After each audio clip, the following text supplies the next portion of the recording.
Queridos hermanos, estamos celebrando este lunes de la 19ª semana del tiempo durante el año. Vamos a leer el texto que la Iglesia nos propone para meditar en el Evangelio del día de hoy, el Evangelio según San Mateo. Mientras estaban reunidos en Galilea, Jesús les dijo: el Hijo del Hombre va a ser entregado en mano de los hombres, lo matarán y al tercer día resucitará. Y ellos quedaron muy apenados. Al llegar a Cafarnaún, los cobradores del impuesto del templo se acercaron a Pedro y le preguntaron: ¿el maestro de ustedes no paga el impuesto? Sí lo paga, respondió. Cuando Pedro llegó a la casa, Jesús se adelantó a preguntarle: ¿qué te parece, Simón? ¿De quiénes perciben los impuestos y las tasas los reyes de la tierra?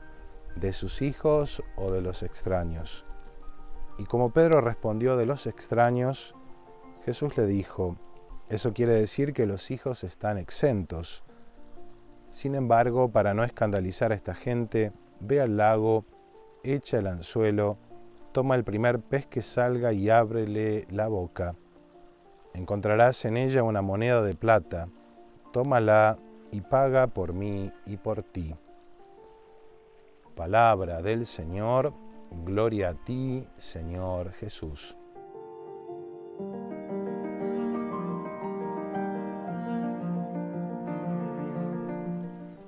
Queridos hermanos, el texto del Evangelio que acabamos de escuchar tiene como dos partes. La primera, el anuncio de su futura pasión, de que Jesús va a tener que sufrir, padecer, que va a ser entregado en manos de los hombres y que va a morir. Y la respuesta sensible de los apóstoles, que se entristecen, estaban muy apenados. Jesús les anuncia a los apóstoles porque quiere preparar el corazón de ellos. Es necesario que Jesús padezca, es necesario que Jesús sufra, es necesario que Jesús muera en la cruz, porque ese es el camino de nuestra salvación, es el camino para llegar a la gloria, el único camino, es la puerta angosta, es la puerta estrecha. Y por eso con insistencia Jesús en varias ocasiones se lo repite a los apóstoles para que sepan que la vida del cristiano no es otra cosa que tomar la cruz de cada día y seguir los pasos de Jesús, que es necesario morir a esta vida para obtener esa vida eterna, que es necesario renunciar a las cosas de este mundo para ser poseedores de los bienes futuros. La segunda parte del Evangelio nos presenta a los cobradores de impuestos que interpelan a Pedro preguntándole si Jesús paga o no los impuestos. Pedro dice que sí, de hecho parece que pagaba Jesús. Cuando Jesús ve llegar a Pedro a la casa, aprovecha la ocasión para sacar una gran enseñanza. Le pregunta a Pedro: los reyes del mundo, de la tierra, ¿de quiénes perciben los impuestos? ¿De los hijos, de sus propios hijos, o de los extraños, de aquellos que no son parte de su familia? Pedro le responde: de los extraños. Y entonces Jesús dice: entonces los hijos no deben pagar. Pero para que no se escandalice esta gente, ve al lago, tira el anzuelo, saca el pez, abre la boca y saca una moneda de plata y paga por mí y por ti. Jesús nos enseña en este Evangelio que Él es el Hijo por excelencia. Si los hijos están exentos del pago de los impuestos porque son hijos, porque pertenecen a la nobleza, pensemos cuánto más Jesús, que es el Hijo de Dios, el Hijo del Creador de todas las cosas, si no estará libre de pagar cualquier tipo de impuesto. Pero Jesús lo termina haciendo.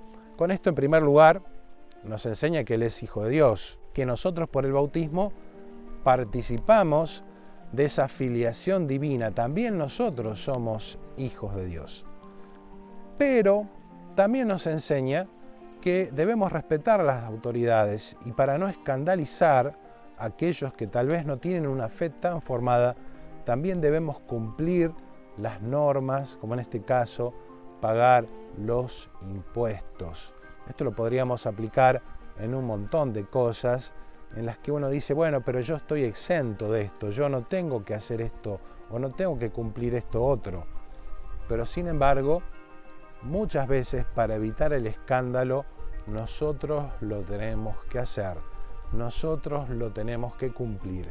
Esta es la gran enseñanza de Jesús, el aspecto de la filiación divina, y el segundo elemento es el evitar el escándalo.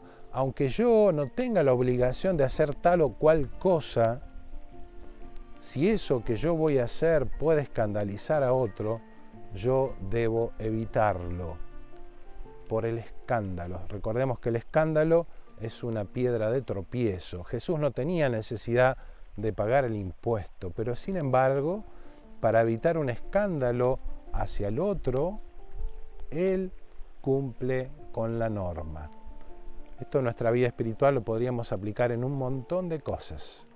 En nuestra vida familiar, en nuestra vida laboral, en un montón de ámbitos en los que uno sabe con certeza que hay ciertas cosas que uno no debería cumplir, pero que sin embargo, para evitar el escándalo, uno tiene que hacerlo, uno tiene que cumplirlo.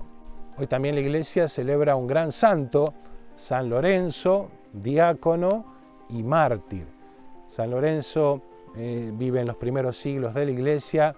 Recordemos que lo hemos citado cuando celebramos a San Sixto, uno de los diáconos que estaba con él, la catacumba de San Calixto. Él se mantuvo fiel. Pensemos que el diácono tiene la misión de la caridad. En el texto de los Hechos de los Apóstoles nos dice la Escritura que los apóstoles se encargaban de la atención de las mesas, pero era tanto el trabajo, además de las atenciones litúrgicas, que deciden nombrar a diáconos para que se encarguen de la atención y del servicio.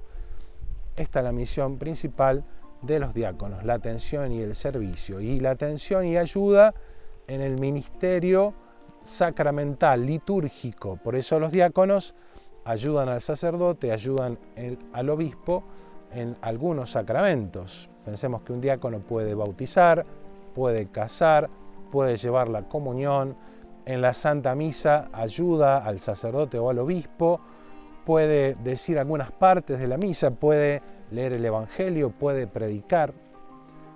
San Lorenzo es diácono, San Lorenzo vive profundamente la caridad y no solamente la vive, sino que hace partícipes a aquellos que atiende para que vivan este amor de Cristo. Es martirizado, cuentan la historia que lo prendieron fuego y que estando quemándose les decía a sus verdugos que lo dieran vuelta, que de ese lado ya estaba quemado.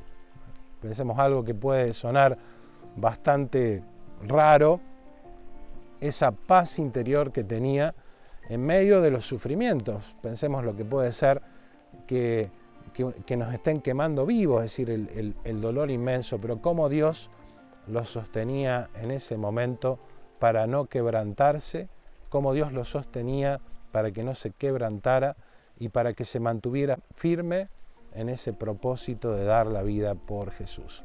Pidamos de manera especial en este día a San Lorenzo para que nos conceda también la gracia a todos nosotros de vivir profundamente la fe, de crecer cada día más en ese amor a Dios, en ese amor a sus mandamientos.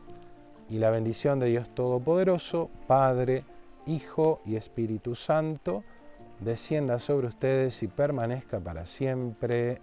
Amén.